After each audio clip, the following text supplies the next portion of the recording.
All right, there's a forecasted market shift potentially in the Canadian real estate market. A lot of people trying to time that market with the idea that they could sell now, put themselves on the fence for a little while and buy back in with a big gain.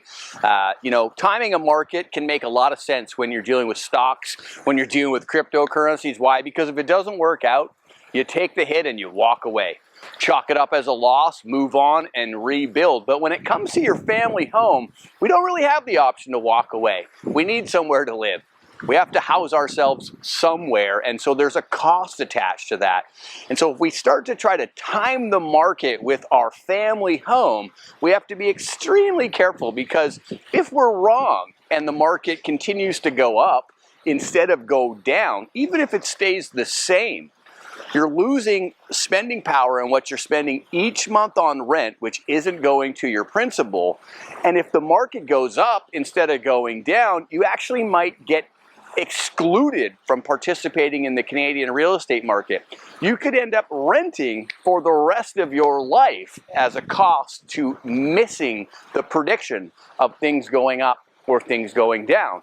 Now, I know the news headlines are talking about a potential turn down. Those news stories are talking about Toronto and Vancouver. Nanaimo is in a very different position. So for anyone that's trying to time the market with their own home, I'd encourage you to be a little conservative in this area. Be cautious about taking yourself out of the real estate market for too long.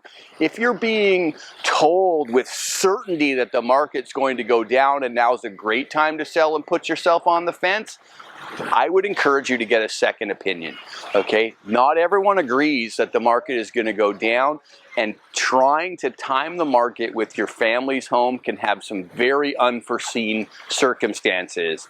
Quick story on this point: I had a good friend of mine who sold his apartment in Vancouver for $350,000. He bought it for $225,000, thought the market was maturing, sold in 2010, was going to buy back into the market. The market never did turn down in the way that he forecasted. He just bought back into the market after renting for a decade for $1.3 million. I'm not predicting that that's the likely outcome here in Nanaimo, but you have to live somewhere. So if you're paying slightly more, if your home that you bought for $825 goes down to $750 during a 5-year period and then back up to $850, as long as you could afford the payments while the time you were there and they were consistent with what you would otherwise be paying in rent, you really have not taken a loss.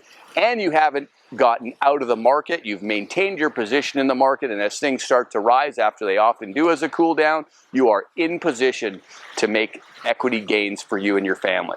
I hope you found that useful. If you've got real estate questions, we'd love to answer them. I'm John Cooper with the John Cooper Real Estate Group, eXp Realty.